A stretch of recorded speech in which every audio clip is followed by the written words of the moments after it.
Mike got on me a while ago. He said I pronounced his name wrong. If I pronounce it one more time, he'll start throwing baseballs at me. All right. Ladies and gentlemen, the coordinator of special projects for Southern Arizona, Mr. Mike Fader. Give it up.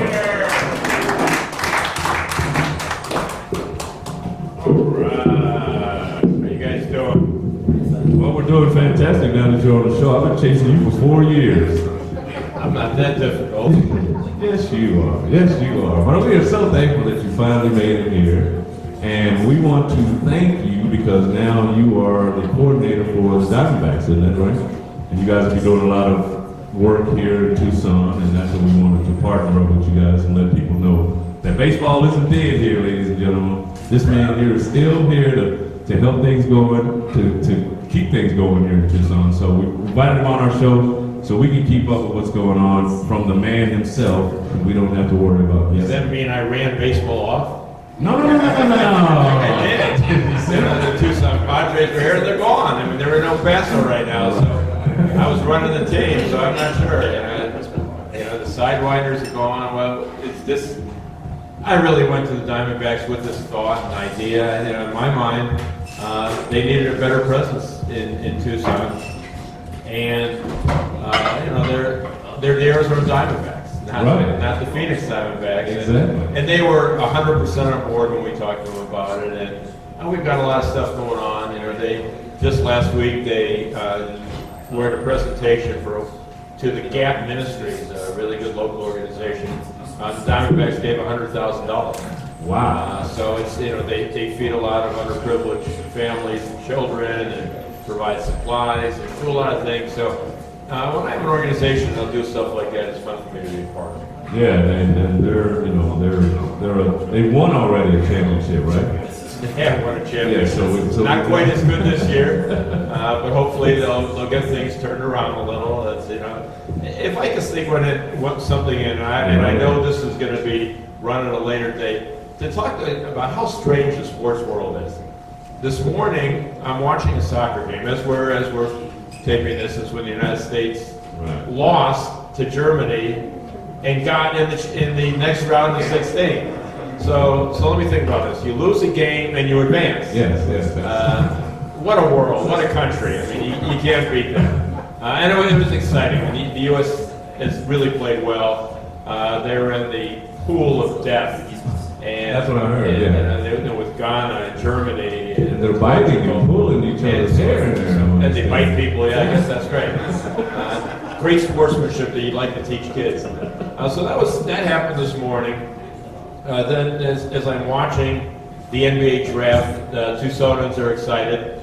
Not only did Aaron Gordon go fourth in the NBA draft today to the Orlando Magic, but Nick Johnson, as we're sitting here, just went to the Houston Rockets in the second round. Wow, nice. So just how things in sports always add up. And then lastly, right before I came here, those people who are baseball fans will know the name Tony Gwynn. Oh yes. On the internet, I was watching the memorial service in San Diego at Petco for Tony Gwynn, a guy who died way too young at the age of 54 years old. So the sports world is ever changing. It's very non-predictable. Yeah, it definitely is. And we partnered up with and they're not here tonight, but the Southwest Slammers Blind Beat Baseball team.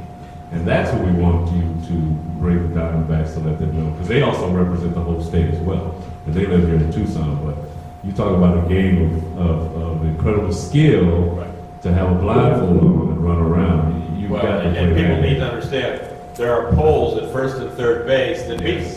That's why it's called beat baseball. And makes a noise. Over the years, I've done some media games where the media has been blindfolded and they play the blind in a game, and it's a tremendous skill. And it's even better that the visually impaired are having fun doing these things. That nobody's sitting there at home feeling sorry for themselves, but they're going out and living a normal life. And we'll talk to the Diamondbacks about it for sure. I mean, I don't want to make any promises. Oh, no. But a lot of the schedules are already in place for this season. But it's something we can work on for sure. Yeah, because they're not going anywhere. I mean, Pete Trejo, he's the coach, and Dan Green, he's the president of the league, which is they're getting ready to have their World Series in August. But we definitely want to prepare them up, and I believe they want to challenge the Diamondbacks to a game. I don't think you're going to see the Diamondbacks play that game because it wouldn't look too good. We would love, no, we'll make them look fantastic. There's ways of playing the game. Oh, You know, yeah. we did this